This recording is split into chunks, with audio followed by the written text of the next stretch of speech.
거룩하신 하나님 아버지, 이 시간도 밤이 늦도록 아버지여 정말 이렇게 기다리고 있다가 주님의 말씀을 태어날 수 있도록 하신 것을 감사합니다. 나는 부족하고 무능하지만 오직 성령의 역사하시로 하나님 영감을 풍성히 얻어가서 아버지 뜻을 잘 깨닫고 증거할 수 있도록 역사해 주시고, 증거하신 거룩하신 진리의 말씀을 녹음하게 하사 만인을 통해서 말씀을 듣고 배우며 깨달아 생명의 양식이 되게 도와주시고, 하나님께는 영광이요 많은 영혼들을 주께로 인도할 수 있는 우리 많은 영혼들이 나오도록 역사하여 주시옵소서. 마치는 시간까지 하나님의 성령으로 충만하게 역사해 주시기를 간절히 빌며 예수 이름으로 기도했습니다. 아멘.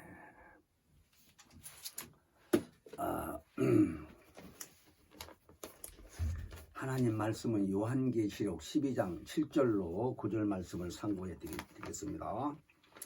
하늘에 전쟁이 있으니 미가엘과 그의 사자들이 용으로 더불어 싸울세 용과 그의 사자들도 싸우나 이기지 못하여 다시 하늘에서 저희의 있을 곳을 얻지 못한지라. 큰 용이 내어 쫓기니 에뱀 곧 마귀라고도 하고 사단이라고도 하는 온 천하를 꿰는 자라. 땅으로 내어 쫓기니 그의 사자들도 저희와 함께 내어 쫓기니라. 아멘.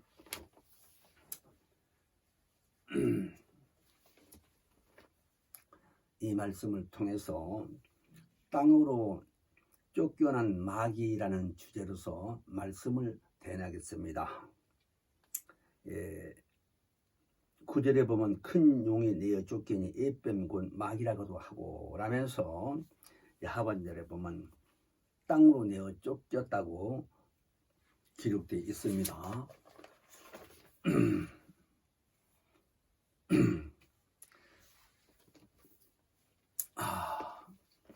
하나님은 전능하신 분이십니다. 능치 못할 일이 없다 하시는 말씀이에요. 무에서 유를 창조하고 유에서 무로 이렇게 없애는 이런 역할, 우리 인간의 생각으로는 상상할 수도 없는 이런 모든 일들이 하나님은 능치 못함이 없다라는 얘기입니다. 죽은 자를 살리시는가 하면 있는 것도 없게 하시고, 이런 입장에서 우리는 성경에 기록된 내용을 그대로 믿고 하나님 말씀의 권위를 인정해야 됩니다. 그래야 능력이 나타나요. 하나님이 우리에게 주신 능력, 성령으로 역사하시는데 말씀의 권위를 두지 아니하고 그냥 책으로만 읽고 글로만 안다고 한다면 무슨 소용이 있겠습니까? 그분이 살아계심으로 살아계신 그 하나님이 일을 하셔야 되는데 믿지 않는 그 마음에 무슨 일이 나타나겠어요? 우리는 이런 의미를 잘 깨닫고 오늘 또 땅으로 쫓겨난 마귀가 왜 쫓겨났으며 땅에서 무엇을 하는지, 그의 종말은 어떻게 되는지, 이런 의미를 잘 깨닫고 우리 육체의 기간 동안 말씀 앞에 순종하며 말씀대로 행하며 하나님께만 영광 돌리며 능력 있는 삶을 살 수 있도록 우리는 결심을 해야 될 것입니다. 하나님께서 우리 이스라엘 민족의 조상인 아브라함의 우리 말씀을 많이 들었습니다. 그가 인류의 믿음의 조상이라고 많은 말씀들을 교역자님들을 통해서 듣기도 하고, 인류의 조상이라고 하는 의미를 우린 또 창세기 내용을 보면서 아담이 인류의 조상이지만 그가 선악을, 하나님 말씀을 불순종해서 선악을 알게 하는 나무의 실과를 먹고 결국 에덴 동산에서 쫓겨나서 그 후에 이게 한 2000년 후에 돼서 이렇게 아브라함이라는 사람이 태어났는데, 이 사람은 그 당시에 많은 사람들이 우상을 섬기고 있는 그 시대에 아브라함이라는 사람은 그런 것을 싫어했어요. 그런 마음을 하나님께서 보시고 아브라함을 자기 그 고향인 부모님들 살고 있고 친척이 있는 이 고향을 떠나서 내가 네게 인도하는 곳으로 가라고 명하셨을 때 아브라함이라는 사람은 그대로 그 말씀에 순종하면서 끝내 하나님께 인정받는 믿음의 조상이 된 겁니다. 우리 이 의미를 잘 깨닫고 아브라함이 왜 그렇게 인정받았을까 하는 것도 매우 중요합니다. 그러나 오늘 아브라함 얘기를 하려는 것이 아니라 아브라함이 그때 99세가 됐을 때에 본 부인을 통해서 자녀를 낳지를 못했어요. 사라라는 부인이 늙도록. 근데 하나님이 나타나서 하신 말씀이 기한이 이를 때에 내가 네 집으로 다시 오리니 그때에 네 부인 사라에게서 아들이 있을 것이다. 이렇게 알려줬습니다. 아브라함이 그 말을 듣고 우리 인간하고 똑같은 인간이기 때문에 이해를 못했어요. 자기 자신이 99세나 되던 이 노인네가 말하자면 인간적으로 봤었을 때에 이제 더 이상 늙어서 정력이 없다라고 자기 자신은 안다 이거예요. 자기의 능력을. 뿐만 아니라 부인 사라에게도 늙어서 이제 애를 가질 수 없다는 것을 알기 때문에 부인했어요. 그러나 결국은 뿐만 아니라 그 사람이 아브라함이라는 사람이 자기 그 부인 사라의 여종으로 있었던 그 여자하고 말하자면 부인하고 사라하고 같이 합의를 해서 애를 낳는 것이 이스마엘입니다. 그때 이스마엘이 13살이나 먹고 이렇게 성장했던 사람이에요. 근데 본부인 사라는 애가 없었던 거예요. 그러나 하나님께서 그 본부인 사라에게 분명히 기한이 이르면 내가 다시 내게로 오리니 그때 네 부인 사라가 아들이 있다라고 창세기 18장 14절에 말씀을 하신 거예요. 그때에 하나님이 능치 못함이 있겠느냐라고 분명히 말씀하셨어요. 그러므로 우리는 이 능치 못함이 있겠느냐고 하는 말씀에 의해서 성경에서 쭉 보게 되게 되면요, 처녀가 또 애를 낳은 내용도 있지요. 아까는 아브라함 부인은 할머니가 애를 낳은 내용이고요. 우리 인간의 입장에서 봤을 때.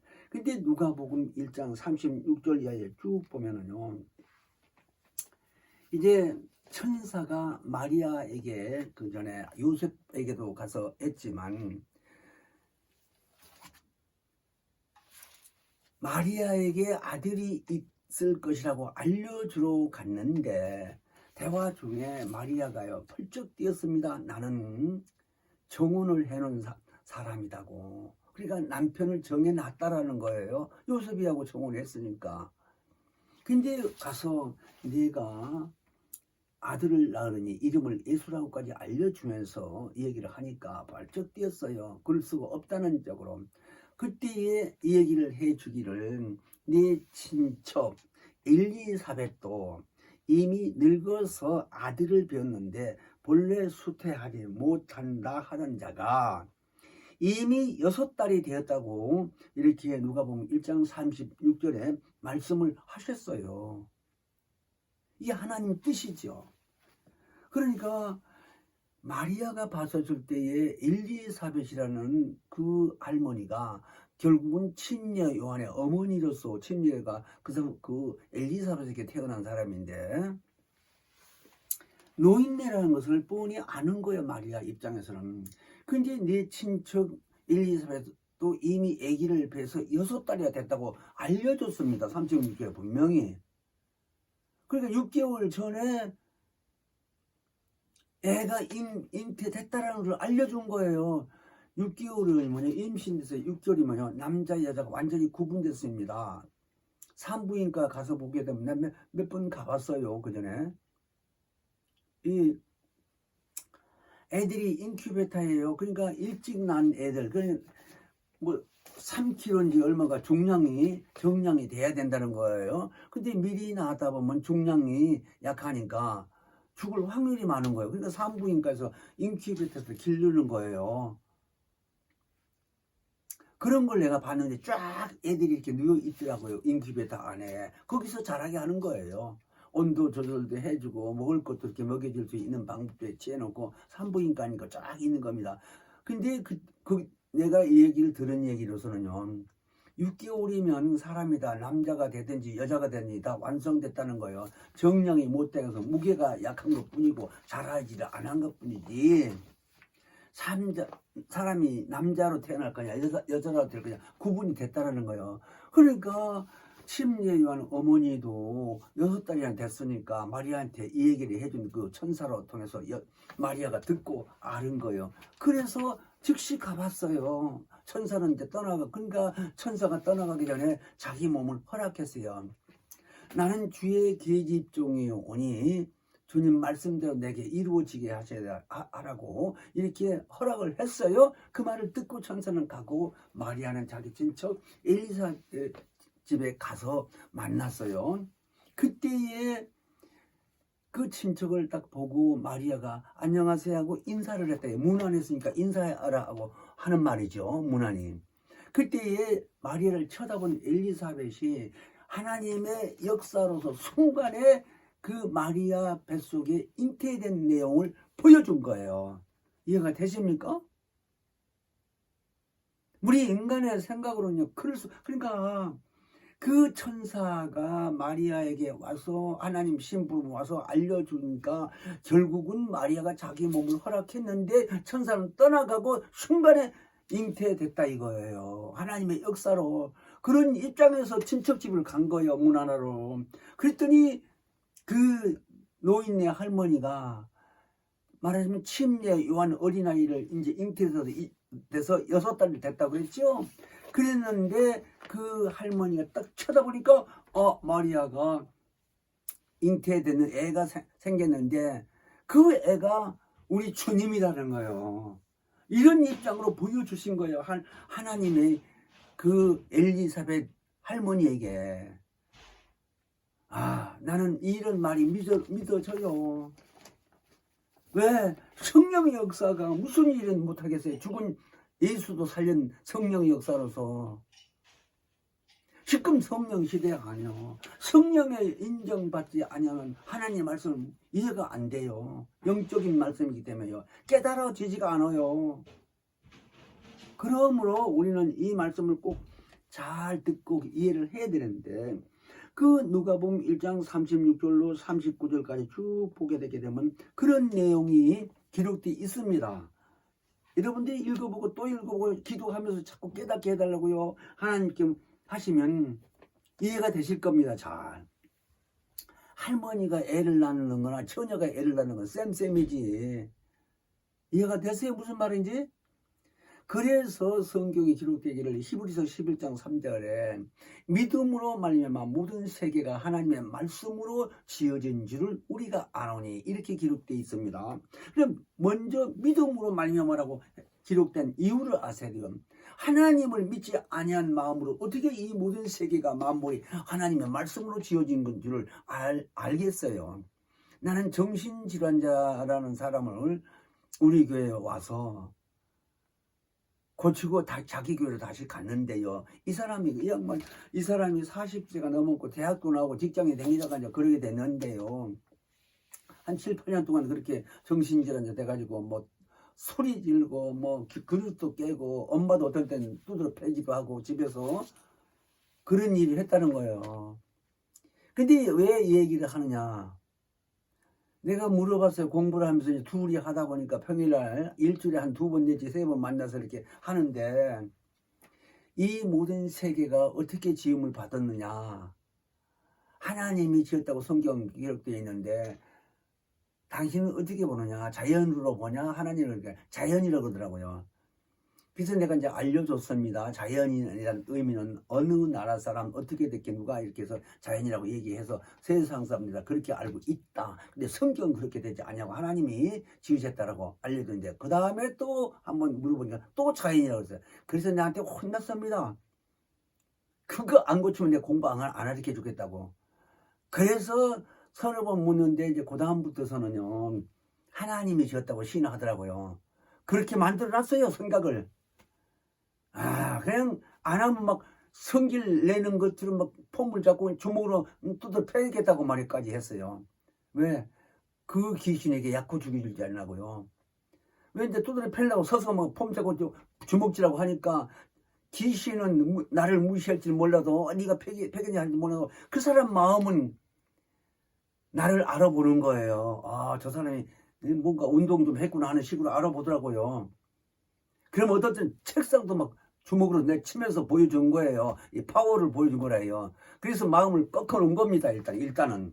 그래 놓고 말씀 들으라고 이렇게 하루 따라 해보라고 내가 방금 뭐라고 했어? 하고 소리도 지르고 아주 무섭게 답달았어요. 그렇게 하면서 횟수로는 약 2년이 좀 넘었는데 완전히 고쳐서 갔습니다. 자기 교회 장로계 출신인데 아버지가 장로래 어머니 권사고. 자, 그런 사람 왜 그 생각을 바꾸려고 자연이 왜 자연이냐고 얘기하면서요. 그러니까 자기 생각은 옳지. 학교에서 배우긴 그렇게 배웠고 대학교까지 나온 사람이니까. 그런데 우리는 이 음부 안에 있는 이 모든 이 만물이 하나님이 창세기 1장에서 보시면 6째 날까지 기록되어 있는데 첫째 날에 빛이 있으라라고 명하시니까 빛이 있었다고 그랬어요. 그래서 그 빛을 통해서 밝음은 낮이고 어두움은 밤이라고 그렇게 해서 저녁이 되고 아침이 되니 또 하루다. 저녁이 되고 아침이 되니 또 이틀 두 번째 날이다. 뭐 이런 식으로 둘째 날, 셋째 날 이렇게 나갑니다. 그런데 첫째 날에 빛을 있으라 하니 빛이 있었는데 그 빛이 이 모든 지구상의 만물이 다 존재하게 한 겁니다. 그러니까 만일에 하나님이 오늘이라도 그 빛이 없어지라 한다면 만물은 존재할 수가 없어요. 그렇지 않겠습니까? 그런 의미로 하나님께서는 이 모든 말씀을 통해서 능치 못함이 없다고 기록을 하셨는데 하나님의 이 모든 말씀이요 창조할 수 있는 능력이 있고 그 안에 에너지가 있다 이거요. 원동력 말하자면 에너지가 원동력이라 이게요. 기본 근원 이런 시작이 되는 이런 입장이 그 말씀 안에. 그러니까 우리는 하나님의 말씀이 진리의 말씀이다. 진리의 말씀이 우리 안에 거하시면요 성령 충만할 뿐만 아니라 우리 완악한 생각이고요 우리 생각 마음 자체가 바뀌어져 나갑니다. 서서히. 그래 거듭난 사람이라고 그러는 거예요. 다시 났어요. 우리가 중국인 게 아니라 우리 속 사람이 다시 난 겁니다. 예수 이름으로 침례도 받았고 성령도 받았고 이런 입장에서 생각이 바뀌어진다 이 얘기입니다. 진리로만 우리 영혼이 존재하게 되는 겁니다. 그러니까 부활했을 때 그 영이 순간에 부활하도록 성령이 역사하시는 겁니다. 자, 그래서 아까 말씀드렸던 그 히브리서 11장 3절에 믿음으로 말미암아 모든 세계가 하나님의 말씀으로 지어진지를 우리가 아노니라고 그렇게 말씀을 하신 겁니다. 근데 오늘 이 말씀을 드리고자 하는 것 자체는 그 요한계시록 12장 9절에 보면 큰 용이 내어 쫓기니 그랬습니다. 그래서 그를 가리켜서 에뱀 곧 마귀라고도 하고 사단이라고도 하는 온 천하를 깨는 자라 그러면서 땅으로 내어 쫓기니 그의 사자들도 저와 함께 내어 쫓기니라 그랬습니다. 거기 보면요 큰 용이 내어 쫓겼다고 하는 말은 에베소서 2장 2절에 보면 공중 권세를 잡은 자라고 그랬습니다. 용이. 그러니까 이 땅으로 내어 쫓기지 그냥 공중에서 왔다 갔다 하면서 존재했던 실존인이겠다. 그를 또 에덴 동산에서 뱀이 들어가가지고 하와를 유혹했을 때에 창세기 3장 1절로 6절까지 기록되어 있지요. 그런 내용을 말씀을 다 한꺼번에 해서 지금 12장 요한계시록 9절에 쓴 겁니다. 또 마귀는 사람에게 대적했을 때 사용하는 용어입니다. 그 다음에 사단이라고 하는 말 자체는 계시록 28장 15절에 보면 하늘 보좌 앞에서 불의가 드러났다는 내용이 써졌습니다. 그러니까 하나님 뜻 앞에서 그 루시엘 천사가 마음에 이르기를 나도 한번 거기 앉아서 영광을 받아봐야겠다고 생각을 먹은 것을 하나님이 그 마음을 보신 거예요. 그래서 이 음부 안에 가두어 놓은 겁니다. 근데 그가 한 존재인데 천사 루시엘 존재 하나인데 사단이라고 하고 마귀라고 하고 앱뱀이라고 하고 용이라고 한다는 의미는 그 시대에 따라서 그렇게 하나님이 부르는 겁니다. 그러나 곧 하나라는 의미를 잘 아세요. 근데 그놈이 왜 세상에 와서 이 음부 안에서 임금이냐 사망의 세력을 잡고 있는 거예요. 그러니까 요한복음 12장 31절은 이 세상 임금이 쫓겨났으니 그랬는데 그 임금이라고 하는 말은 곧 사망의 세력을 잡고 있다고 히브리서 2장 14절에 기록이 되어 있는데요. 그 사망의 세력을 잡고 있는지 사람을 죽이는 건지 살리는 건지 누가 알아요? 보이지도 않는데. 근데 성경이 그렇게 기록되어 있습니다. 지금 예수를 믿어도요 마귀고 귀신이고 미혹의 영이 이런 걸 영적 존재를 알지 못하면 신앙생활을 하는 거 아닙니다. 하나님 앞에서 볼 때 종교생활을 하는 거지. 하나님을 섬기고 하나님 말씀을 권위를 인정하고 그 하나님이 피조로서 만드는 영적 존재가 무엇인지를 알아야 돼요. 사람을 귀신되게 만드는 건 아닙니다. 원래 사람을 영적 존재로 만들다 보니까 육체가 있는 것뿐이에요. 왜? 번성하기 위해서. 결국은 예수 오시기 위해서. 그런 목적으로 짓고 다시 해수에 가서 부활해서 하늘에 데려가기를 결정하신 하나님의 뜻인데 그걸 인정을 안 해 사람들이. 모르니까. 그러나 우리는 오늘 이 땅으로 쫓겨난 이 마귀라는 의미를 잘 아셔야 됩니다. 그러니까 그 큰 용이 땅으로 내어 쫓길 때 자기만 쫓겨낸 게 아니라 자기하고 함께 있었던 그 자기의 부하가 되는 이런 천사들이 함께 내어 쫓겼습니다. 자, 그래서 요한계시록 20장 3절에 보면요. 용을 잡으니 앱뱀이요 마귀요 사단이라 잡아 1000년 동안 결박하여 무저갱에 던져 담그고 1000년이 차도록 만국을 미혹하지 못하게 하였다가 그 후에 잠깐 노일이라 그랬습니다. 여기 보게 되면 무저갱이란 내용이 단어가 나옵니다. 그러니까 하나님이 보실 때에 저 우주 밖에 하늘에서 불의가 드러난 천사와 그의 사자들과 같이 이 음부 안에가 음부라는 것이 우주 안을 말하는 겁니다. 그래 이 우주 안에 가두어 놨다가 땅으로 내어 쫓기고 그 다음에 지금 요한계시록 20장 3절에 말씀하기는 그를 이제 붙잡아서 결박하여 묶은다 말입니다. 말하자면 그래서 무저갱에 던져 잠그고 1000년 동안 거기 가두어 놓는다는 겁니다. 이 의미를 잘 아셔야 돼요. 그러니까 이 불의가 드러난 천사가 하나님 앞에서 단계적으로 종말이 오게 되는 것을 지금 말씀하는 거예요.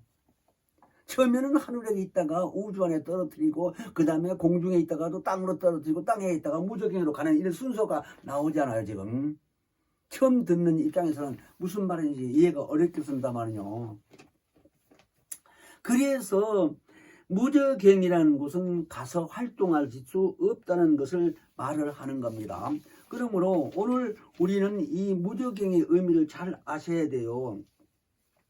그 계시록 20장 3절에 마귀가 무저갱에 던져 잠그게 했다는 얘기는 거기서 1000년 동안 가두어져 있는데 이 1000년 시대라고 하게 되게 되면요. 그때 우리는 성령 충만하고 하나님을 잘 섬기는 성도들은요. 예수 공중에 내려오시면 그러니까 마귀가 이 무저갱에 들어가기 전에 예수가 먼저 공중, 우주 안에 공중 어딘지 장소는 모르겠습니다만 우주 안으로 들어온다 이 얘기입니다. 그때 신앙생활 잘하고 철제벌에 들려 올라갈 수 있는 자격이 있는 사람 성도들은 신령한 몸으로 성령에 부활시켜서 공중으로 올라가게 되는 겁니다. 그때 예수를 영접해요. 그런데 계시록을 보게 되면 5달이라는 말씀이 있는데 5달 동안 이 지구상에 환란이 온다는 거예요. 그냥 그 환란을 당하지 않는 겁니다. 먼저 들려 올라가서 공중에서 예수님 만나서 거기서 상면하고 있는 그 시간에 이 지상에서는 5달 동안 대환란이 있는데 믿지 않는 자들은 다 죽는다는 거예요. 이방인들은. 그리고 이스라엘 사람들만 남는다는 겁니다. 성경이 그렇게 돼 있어요. 요한계시록 20장을 잘 보세요. 근데 예수가 아까 말씀드린 저 공중 재림 하실 때 믿는 자들 중에 첫째 부활에 들려 올라갈 사람들이 부활해서 간다고 했죠. 그러고서 이제 천사를 묶어서 아까 계시록 20장에 3절에 보게 되면 무적에게 결박해서 가둔다는 겁니다. 그러면 지금 말씀드린 대로에 이방인들은 다 죽는다고 그랬죠. 대환란이 5달 동안 있는데요. 살아남을 자가 없어요. 천사들 통해서 다 죽이기 때문에. 그래서 이스라엘 사람들만 남을 때 이스라엘 사람들 왜 하나님이 그들을 통해서 선민을 통해서 택했지만 선민으로 왜 예수가 오시기 위해 그들을 택한 겁니다. 아까 말씀드렸던 아브라함으로부터 시작해서 아브라함의 후손이 이스라엘 민족이 된 거예요. 그래서 아브라함으로부터 한 1000년 후에 그 민족들 통해서 요셉과 마리아 있었을 때 그 두 사람을 결혼시키게 하고 마리아를 고린 결혼하기 전에 잉태하게 했다 얘기요. 요셉도 알아요. 그거를 꿈에 선서가 가서 알려줬기 때문에. 자, 그래서 그들하고 약속하기를 무슨 약속이냐. 1000년 동안 다시 번성하는 데에 그때는 마귀도 없고 귀신도 없고 이 땅에요. 죽음이 없는 거예요. 저 창세기 5장에 보면 800년, 900년 이상 사는 사람들이 그때 그 시대는 보통 그렇게 살으니까 그런 식으로 다시 그렇게 장수하면서 살면서 그저 애들 낳고 그냥 말하자면 법도 없죠. 하나님만 섬기면 되는 거니까 인간의 법이 있을 리가 없고요. 그냥 1000년 동안 너무 평화스러운 이런 세상을 살게 된다는 거예요. 그래서 다시 번성하게 한다는 거예요.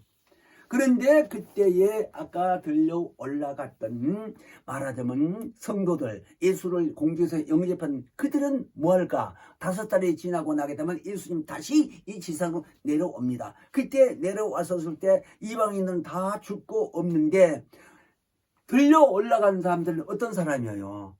몸뚱이가 없고 영이 사람이 됐습니다. 그 영이 사람 된 그 몸으로 내려온다 이 얘기예요. 부활하신 예수님처럼 우리가 부활하신 예수님 보지 못했지만 마음으로는 다 알 수 있잖아요. 온전한 사람이라는 것, 숨도 쉬고 말씀도 하고 잡수기도 했다고 성경에 기록되어 있으니까 그런 그 몸으로 우리도 부활해가지고 똑같이 그러면서 동시에 문제는 지금 천사처럼 초월을 해요. 시간을 순간에 미국도 갔고 영국도 갈 수 있도록 이렇게 순간에 왔다 갔다 한다. 천사들처럼 이해되세요? 그래서 그때 예수님과 함께 땅에 내려와가지고 1000년 동안 무엇을 할까? 왕노릇 하는데 1000년 동안 누구만 산다 그랬어요? 이스라엘 민족들이 있는데 그들이 복음은 모르거든요. 천사도 그때는 없고 없어졌다는 얘기가 아니라 활동을 안 하고 성령도 역사 안 하고 귀신도 없고 마귀는 무적에 가두어져 있고 이런 입장인데 이스라엘 민족하고 부활한 사람들만 내려와서 그들을 가리키는 겁니다. 어떤 사람은 10골, 5골 이런 식으로 이렇게 범위를 말하는 겁니다. 뭐 영등포구, 구로구 하는 식으로 그렇게 범위를 정해주는 그 범위 내에서 사람들을 복음을 전해줘. 그런 일을 하는데 그게 왕노릇 한다는 거예요. 대제사장의 역할을 한다 이거예요. 자, 그래서 이제 1000년이 다 차게 되게 되면은 마귀를 다시 내놓는다는 거 잠깐. 무적행 안에 있는 마귀를 내놓으면 그 이스라엘 민족을 심판한다는 거예요. 하나님이 그렇게 역사하시면 믿음을 테스트 해보는 거예요. 지금 말하자면. 실험해 본다 이거예요. 그러나 그때 자기들이 그렇게 행복한 생활을 살고 있는 건 하나님의 능력으로 되고 살고 있다는 걸 다 알고 있기 때문에요. 한 사람 정도도 그 탈선할 수 없을 정도로 그렇게 믿음들이 다 성장하게 된다는 겁니다. 자, 어쨌든 이제 이렇게 되고 나게 되면 그 후 천년이 차면 다시 부활한 믿지 아니하고 죽었던 사람들 영혼을 다시 부활합니다. 부활해서 결론은 지옥에를 보내는데 우리는 이제 여기까지 지옥 이 이유는 우리는 지금 시간상 다 거기까지 말씀드릴 수 없고 일단은 우리가 첫째 부활에 들려 올라갈 수 있는 자격이 돼야 되기 때문에 이런 말씀을 드리는데 우리가 살면서요 하나님 말씀을 통해서 잘 깨달아지지 아니하면 정말 어렵게 신앙생활 한다는 거고 아예 그냥 모르니까 편안하게 할 수도 있겠지. 그러나 예수님 말씀이요 마태복음 13장 38절에 쭉 보게 되면 이하에 보면요 같은 세상이요 좋은 씨는 천국의 아들들이요 가라지는 악한 자들의 아들들이요 이런 말씀을 하셨어요. 그러면서 이제 불법을 행하는 자들은 거두어 풀무불에 던져 넣으리니 거기서 울며 이를 갈미 있다 그랬습니다. 42절에 보면 마태복음 13장 그러니까 풀무불이라고 하는 얘기는 용광로를 말하는 겁니다. 곧 지옥이란다 이 말이에요. 그러니까 같이 신앙생활을 하면서도 첫째 부활에 못 간 사람들은 이게 해당되는 수도 있어요. 그 다음에 그 중에서도 믿음이 있는 사람은 이제 둘째 부활에 해당되겠지만 먼저 믿지 않는 자들을 다 부활시켜서 심판을 해서 보내니까 거기에 가서 죽어지지 않냐고 영이 심판을 받으려면 부활을 해야 되는데 부활해서 그 사람 의지를 다시 이렇게 대답하고 알아들을 수 있도록 의지가 살아나는 겁니다. 부활을 지키는 거니까. 그런 상태에서 풀무불에 지옥에가 있게 되게 되면 죽어지지도 않고 뜨거운 곳에서 고통스러워있는데 그래서 울고 실컷 울다가 지치면 이제 울지도 않겠지요. 그냥 거기서 영원토록 있다라는 거예요. 그게 지옥이요. 거기 간다는 것까지 우리는 잘 알아야 됩니다. 그러므로 우리 인간이요 이 땅에 살면서 예수님이 하신 말씀에서 요한복음 16장 11절에 보면 심판에 대해서 하면 이 세상 임금이 심판을 받았다고 그랬고 그놈이 사망의 세력을 잡고 있었고 그런데 예수는 도적이 오는 것은 도적질하고 죽이고 멸망시키는 것뿐이지만 내가 너에게 온 것은 양으로부터 생명을 주되 더 풍성히 주게 한다라고 이렇게 말씀을 하셨습니다. 이런 의미를 우리는 잘 깨닫고요. 요한계시록 9장에서 보면은요. 그 대환란이 5달 동안 있다고 그랬는데 대환란 시대요. 이방인들 다 죽는다고 그랬어요. 아까 말씀대로. 그러니까 이방인들 죽고 이스라엘 민족들만 있게 되는데 그때가 천년 왕국 시대인데 우리가 첫째 부활에 들려 올라가서 예수님과 함께 내려와서 왕노릇 한다는 의미를 제가 말씀드렸는데 잘 이해를 해야 됩니다. 요한계시록 20장 4절로 6절에 보게 되면 좀 첫째 부활에 올라간 사람들이 왕노릇 한다는 천년 동안 왕노릇 한다는 말이 거기 기록되어 있어요.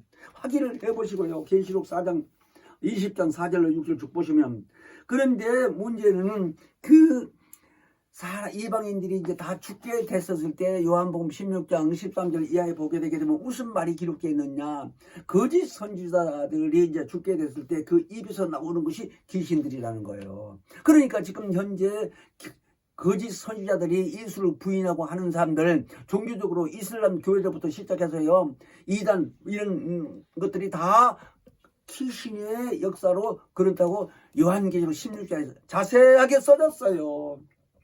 그러므로 우리는 그런 의미를 잘 알고 성락교회 수준은 그런 귀신을 믿기만 하면 예수 믿기만 하면 다 쫓아낼 수 있는 능력 있잖아요. 오늘 하나님은 능치 못하심이 없다고 말씀을 드렸는데 그 능이 모든 일을 할 수 있다 이거예요. 그래서 그 이름을 우리는 소유해서 그 이름으로 사용해서 귀신도 쫓아내고 하는데 그래야 마귀 계계를 능히 대적하고 이길 수 있다라는 겁니다. 유혹받지도 아니하고. 그래서 예수님이 십자가에 달려 고난받기 전에 마가복음 1장 쭉 이렇게 23절에 보면은 이 해당의 그러니까 성전 안에 들어가서 말씀을 가리키는데 어떤 사람에게 귀신이 들렸어요. 그리고 그 귀신을 쫓아놓으니까 그 옆에 있는 사람, 이스라엘 사람들이 깜짝 놀라고 이름 어쩌면요 새 교훈이다. 이렇게 얘기를 한 겁니다. 근데 그 새 교훈이 뭐냐?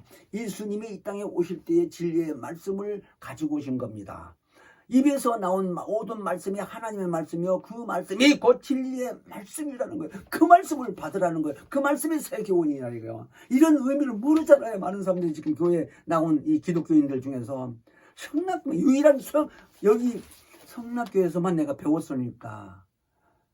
그래서 누가 뭐래도 성경에 있기 때문에 인정을 해야 된다 이 말이에요.